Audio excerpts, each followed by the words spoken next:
Tales series is a franchise published by Bandai Namco, a company known for a variety of different games and genres, such as Pac-Man, Elden Ring, Dark Souls, and Digimon, among many others. The Tales series is one of the bigger franchises they own. The series started out with Tales of Fantasia, setting itself apart with its linear motion battle system, which was a sort of real-time combat system. It really set itself apart from the large amount of turn-based JRPGs that came out around the same time. The first Tales game was released in 1995, and many other games and spin-offs were created, leading to Tales of Arise, which is releasing this September, but it's probably going to come out at least a little bit before or after I release this video. One of the many Tales games created was Tales in Symphonia, which is what I'm going to talk about today. This was the fifth main Tales game, and was the first proper 3D one. In this game, you follow Lloyd Irving in his adventure to help his childhood friend Colette save the world. The plot is deceptively simple, with lots of plot twists occurring later on in the story. This game received an incredibly positive reception and is the best-selling Tales game worldwide. I bought this game for only a few simple reasons. I knew people wanted Lloyd in Smash, so I wanted to play the game he was from. I also enjoy RPGs and thought the game could be fun, and the most important reason, the game was on sale for an insanely low price. This is to say that I never really picked up the game because of the gameplay or anything. I thought that the real-time combat system could be interesting, but I had no real expectations or hopes on how fun it would be. When I first started playing, I wasn't really too sure about the game. The graphics had aged horribly, and the game never had a proper tutorial, so I felt like this might not be the game for me. Luckily, I stuck with it for a while longer, and ended up falling in love with the battle system once I got the hang of it, and I was hooked. After finishing the game, I felt like the majority of the problems were caused because this was an older game, and the problems that weren't could be fixed fairly easily. A remaster could turn this really good older game into a near-perfect modern game, if done correctly, of course.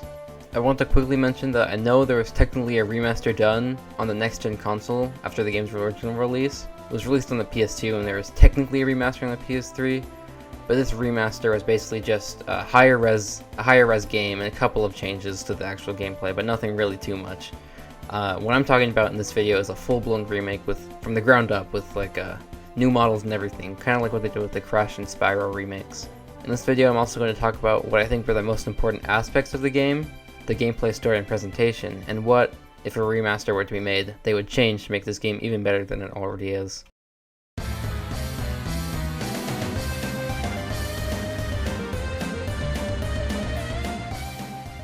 First up, the gameplay.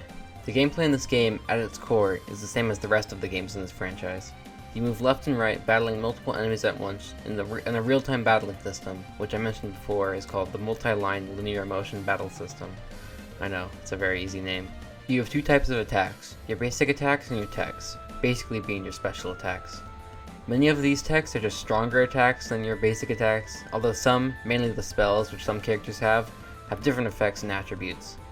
You can do regular attack combos, and after you finish those, you can combo your techs into them, which sounds a little confusing, but it's pretty simple once you actually see it. And as you get better upgrades and you learn different techs, you start learning better and better combos. These combos are super satisfying and fun to pull off, and because some enemies can block some attacks and have different hitboxes, you often have to find different combos and mix them in. And while it is extremely satisfying to attack, the movement around the enemies usually feels pretty sluggish. The turnaround speed is pretty slow, the jumping is slow and delayed, and the blocking and dodging is delayed as well. Every action you do, except for the attacking, requires at least half a second of waiting before you can move again. In a fast-paced game like this, it can get pretty frustrating. Luckily, depending on the character you use, you're mostly face-to-face with the enemies, meaning you don't really need to run away too much, usually just running forward. As I mentioned before, this game uses techs as its special moves. These moves are one of the main mechanics of the game, and with many of the other mechanics and customizations revolving around it. You have a TP meter, and techs use this up. You recharge this in a couple of different ways. Firstly, you gain a little TP back after finishing battles. You get 1 TP for every basic attack you hit, and the main way, by using items. Because TP is the main way you deal your damage, and is usually at the end of a combo, you use up a lot of TP. Not only that, but characters that use spells use up even more because their basic attacks are so weak they aren't really worth using. This means that if you go into a basic battle, you'll use up way more TP than you would want. This really discourages players from going into regular battles, as they will immediately use up their precious items that they want to save for the boss. Luckily, you can manage TP usage indirectly through the strategy system. With this menu, you can change the CPU's thought patterns, for lack of a better term, and how they will battle and use the TP. Not only does this help the player tailor their gameplay experience, they can also change the strategies mid-battle to account for the different enemies and different battle styles they want to use against them. Along with being able to control any character you want, there are so many different options and customizations that you can easily switch up your battle style and try out new ways to play. In fact, this game does a really good job encouraging this experimentation. It is easy to get used to a certain party setup, but the game not only throws different types of enemies at you, but it also sometimes requires you to have a certain character in your party, or forces you to choose a different party setup that you normally wouldn't try out. The best part is that these sections are not present for too long periods of time, so you get the taste of the different characters and how they play just long enough for you to want to try them out in your normal party, but not long enough so that it gets annoying that you're being forced to not have your normal setup. Unfortunately, along with all this customization comes a pretty annoying downside. Many of the different options for customization, including EX skills, unison attacks, and weapon customization, is not explained very well. While I kind of was able to figure out EX skills and new attacks with a little help from the manual, I never really understood the weapons customization, and I never even used it. While it is nice that these are not required to beat the game, I always felt like I was missing out on something very helpful just because the game didn't tell me about it properly. Even the main combat system wasn't explained until like an hour or so into the game. It gave a story reason as to why, but I don't really understand why they didn't just tell me how to play right away.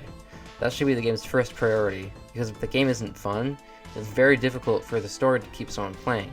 Not impossible, mind you, just difficult. Despite the fairly steep learning curve though, once you get the hang of battling and customizing, fighting is incredibly fun. It's very satisfying, successfully landing combos, blocking, and defeating enemies, just as it should be. It kind of sucks that, like I mentioned before, the TP system encourages you from battling a bit, but as long as you are stocked up on items, you can still enjoy battling when you do find yourself in one. Also, the boss battles, in my opinion, are the highlight of this game. They make use of the combat system to its fullest, and make these long but incredibly fun boss battles. It kind of feels like you're managing resources in a way. You're trying your hardest to not only deal as much damage as possible, but you're also trying to conserve your health, TP, and items for as long as you can. While you can stock up on items quite a bit, if you start slacking off, you can easily get wiped out without getting a chance to use these items. This requires you to be at the very least attentive, and encourages and sort of forces you to get better at the game. Because of the length of the battles, when you finally finish them off, it is incredibly satisfying. While I imagine the length could be frustrating if you die near the end, usually if you aren't strong enough, you get beaten pretty quick. So if you are strong enough, you can pull off the win, even if it is a pretty close call. The gameplay progression is also amazing. It's the best I've seen so far in the RPGs I've played. Throughout this whole game, I felt like I was just strong enough for it to be difficult, but not too strong that it gets easy. There was also little to no grinding involved in this game, which is perfect as I absolutely despise grinding in RPGs. I only had to grind one time in this game, and after looking at a walkthrough, I found that there was a dungeon that I could and was supposed to go to first. So if I had known where to go next, I could have avoided that little bit of grinding I had to do, but I'll talk about that more in a different section. This battle system, in my opinion, is absolutely amazing. I might go so far as to say that it is nearly perfect. There are very little flaws, but the ones that are there are pretty easily fixable. As I was saying in the beginning, the main problem in this game exists because it is an older game, and there were not the same advances in technology and game design. I think that a remaster could fix most, if not all the issues that have to do with the gameplay. If there were to be a remaster of the game, here's what I would do. I would firstly keep the basic combat and leveling system the same. The battling progression is perfect the way it is. I would mainly tweak the TP system a bit. I disliked how you ran out of TP so fast in each battle, and there are a few ways you could fix this. One is that you could decrease the amount of TP each move uses, but that would make it easier to spam stronger moves. I don't think it's the best idea. What my idea would be is to make it easier to restore TP without items. As of now, the only other way to restore TP is by winning battles and attacking normally. You usually end up using more than you get back, and even if you don't use any TP, the CPUs usually will. I would either have it so you restore TP very slowly outside of battles, and if this feels like a little too much, make TP restore automatically at save points. Not health, just TP. This way, if you're going into a boss fight, you can get your TP back to prepare, but you are still punished somewhat for doing poorly in previous fights. There are some other ways you can go about tweaking the TP system, but those are just a few ideas. I think the most important thing is that TP should be easier to get back without items and outside of battles, so that players are more encouraged to engage in the regular battles. Another big change I would make is how the players learn the combat system. Firstly, I would incorporate a proper tutorial into the first fight, so that players can actually get a feel for the combat instead of just feel like they're just running around hitting things. I would also make the manual more accessible. I would make it so that it has its own section in the menu instead of an item hidden in your inventory. Along with that, I would make the manual more in-depth and give more information that was not covered in the tutorial. This way, players looking to master the combat system have a way to learn the little secrets instead of just trying to figure it out themselves. Other than these two things though, there isn't a whole else lot that I would change about the combat system. It is incredibly fun and nearly perfect the way it is, especially in boss fights, which this game excels at. The gameplay progression is perfect as well. It is super satisfying to win battles, especially the long one, and you can clearly see how much better and stronger you're getting, even if you aren't looking at your specific levels. Of course, there were those two things I would change, but even with them, I still think the gameplay is amazing, and if they didn't change anything in a remaster, I really wouldn't be that mad.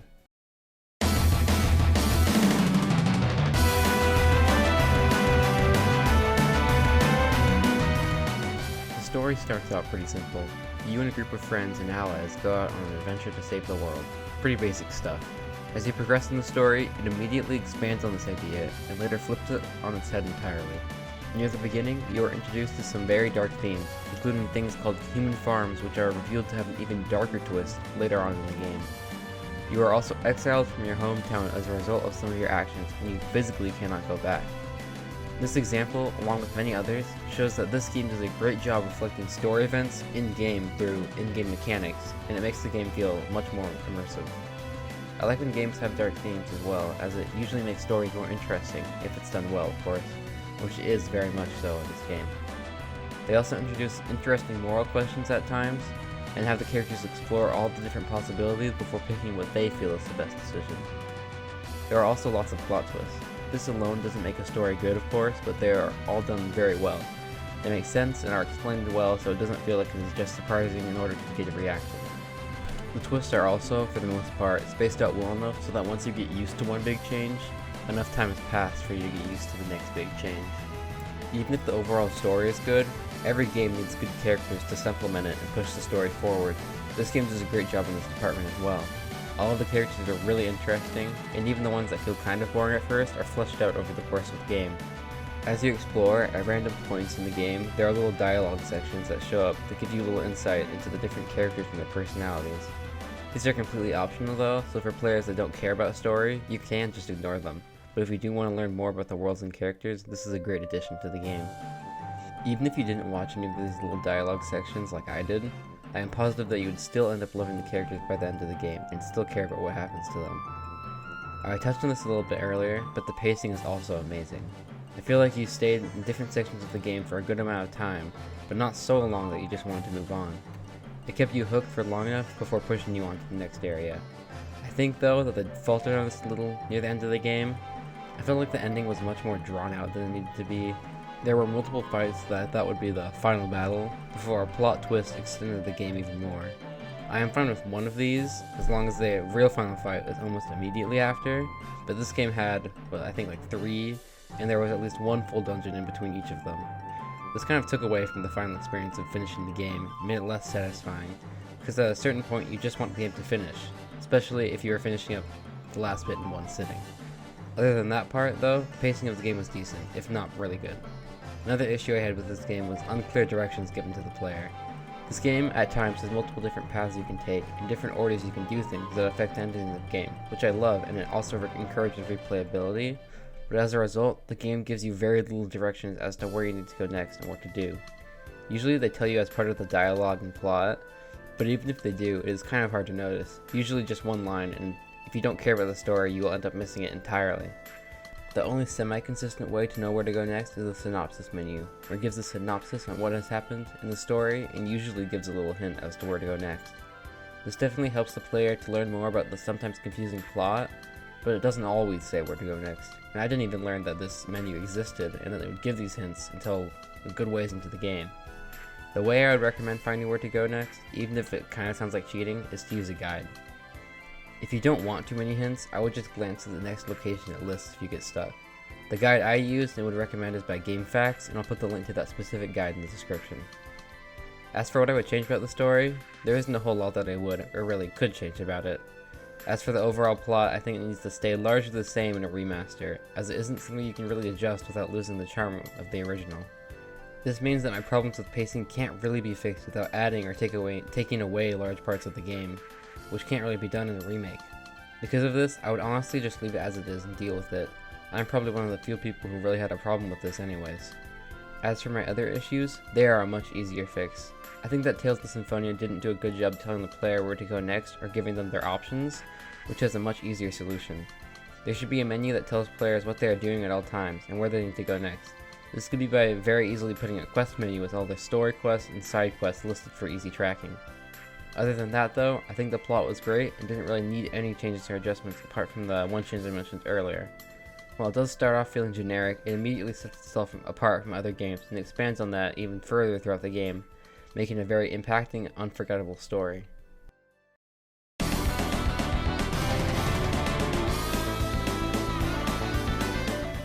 As for the presentation, firstly, visuals have not aged very well. Even for their time, there are games that looked a lot nicer that came out around the same year. Games like Mario Sunshine came out around the same time and looked a lot nicer than Tales of Symphonia did, and aged a lot better. To be fair though, I think that the style that Symphonia is going for hadn't really been made as nice as it is nowadays, and it's hard to make it look good with the technology they had at the time, so I'll cut it some slack. In 2013 though, the game got an HD re-release on the PS3. This was a great chance to at least improve the character models, but the port only got cleaner looking visuals and some small changes in additions to gameplay. HD is fine, of course, at least it's an improvement, but especially with newer games like The Last of Us, God of War, Bioshock, and so many other high quality games being created at the time, at least visually, the graphics looked even more outdated than they did before. This port is the one that's being sold on PC as well, so unless you like trying out retro games, the casual player will not want to pick up a game with these visuals no matter how good the gameplay actually is. This is what I'm trying to get at with making these criticisms. I'm not saying that visuals are more important than gameplay, obviously they're not, but the casual player is not going to pick up a game that looks super old compared to one that looks super cutting edge and new. This is why a remaster would be perfect. Anyways, going back to what I was saying before, during cutscenes utilizing the 3D models, which were the majority, mind you, the animations felt very stiff for the most part. There were some animations that were cleaner than others, but their transitions into other animations and other poses were super janky. To give the game credit though, it managed to make the world, characters, enemies, and everything else feel super unique and charming despite the limited graphics and technological capabilities at the time. Again, before I continue, I do not want to give the impression that I hate the visuals or the game because it is old, not at all. I just think that, to no real fault of the creators, the graphics have not aged very well from a modern perspective. While I agree that the gameplay is more important than the graphics like I said before, this really isn't the case to the casual audience. If they see a game that looks like this in the store or eShop or something else, they're not going to be as drawn to it compared to a game that with incredibly realistic graphics, no matter how good the gameplay is. This game will only draw in fans of retro games, JRPG fans, and previous fans of the series, and obviously you want your game to be marketable to the widest audience possible, which is one of the biggest reasons I think this game should be remastered, but I'll get to that in a little bit. Another part that I didn't really like about the presentation was the UI. This wasn't because of the time the game was made, I just think the UI they used was really bland. They were going for sort of an older fantasy feel, but I think it just ended up looking pretty boring and generic, and frankly didn't really fit the game well, despite it being a fantasy game. The menus themselves were fairly clear, but the design of them was not doing it for me. I just felt it was really boring. As for what I did like about the game though, the game featured some animated 2D cutscenes, and I thought these were really interesting and well done, especially the opening and ending cutscenes. Unfortunately, there were barely any of these types of cutscenes in the game. Besides those opening and ending ones, there were probably only like 3 others, and for a fairly long game like this, it made these cutscenes feel very few and far between. I wish they were utilized a lot more, but I understand that getting well-animated cutscenes like the one featured in this game already is hard, especially at the time. If anything, I think the lack of animated 2D cutscenes made me appreciate the ones that they already had even more. My favorite part about the presentation though is probably the music. For all the praise I gave about the story, the music was a major part of setting the mood and making the game much more impactful, which is what it's supposed to do. Even though there were obviously a few songs I didn't like, the majority of them were great, especially the battle themes. They are great on their own, but they make the more difficult battles seem even more epic. Many of the songs also made me feel sort of sad, even after beating the game, which is a sign that this game did its job of making the story impactful. Now for what I would change in a remake. The reason I brought up all the downsides of the graphics and how much they aged is because I think that it is the only part of the game that is discouraging people from playing an otherwise amazing game. I think that a remake could make it more appealing to a general audience, so more people can experience the amazing gameplay and story, and they could even update and improve both. So firstly, like you may have guessed, I would make a major overhaul to all the graphics, models, and textures. I would build everything from the ground up again. Obviously, you would need to keep all the character designs the same, but just change the models to be more modern. For the style of the game, I'm thinking more of like a Dragon Quest XI or Fire Emblem Three Houses, maybe even Xenoblade 2. I think that it should be sort of cartoony, but not so cartoony to the point that they don't entirely look unrealistic, which makes an anime style a perfect fit, and it kind of looks like they were going for that originally anyways. Also, if they just update all of the world's assets, this would make the game a lot more appealing for the more modern audience. There are a few more things I would change though to make it even better. I would also completely redesign the menus and UI, maybe something more similar to Xenoblade 1 with a more fantasy feel but still feeling modern. I know I'm kind of being vague, but I would leave it up to the artists and designers. I just think the menu designs need a change. As for animated cutscenes, they could probably stay the same, and most likely would. Ideally they would be enhanced to look a little bit cleaner and more modern, and in the best case scenario, they were completely redone by a very competent studio. Not to say that the one who did the first ones were not. If they remake 2D cutscenes, I would also replace a few 3D ones with 2D ones to make it really worth the effort. I was thinking Studio Trigger could be a good one to animate these, as they make a lot of different styles and could make one that fits the game well. Again though, this feels fairly unlikely. I think the most reasonable course of action is just enhancing the original animations. That basically concludes my thoughts on the presentation. While the original game looks extremely dated, I think that a remaster would be the perfect chance to bring this classic game to a wider audience, and it would definitely help the sales of the new game as well. When I first saw Tales of Symphonia, frankly I thought it seemed pretty generic, and my first impressions of the game were not great as well. But after finishing it, it holds a special place in my heart, and I fully understand why many consider it to be one of the greatest JRPGs of all time. Before wrapping this up, I really want to hammer home the point that I criticize this game and many others because I love them so much. I point out things that are bad because I want these games to be the best they can be. With this specific video, it was the purpose of improving this game for a possible remake, but in any video where I criticize, it is because I love the video games and the gaming industry as a whole. I want it to continuously improve as a whole, and while it may not help a lot, my stupid videos are my way of doing this. Back to Tales though, I love nearly every part of this game, and I really wish that it was more appealing to the casual audience, as I have mentioned multiple times before. This game is so good that it is really disappointing that many are dissuaded from playing this game simply from how it looks. I mainly just want a modern overhaul of the graphics, but I think a remaster is a great chance to improve some of the other complaints I had about the game. Other than that though, I think that's going to be it. Despite there being no remaster at this time, I would still recommend this game to anyone who enjoys JRPGs and older games in general, and because it is on Steam, it is really accessible. I really appreciate any support I have been getting recently. It really means a lot when you guys say you are enjoying my videos. As always, any constructive criticism in the comments would help.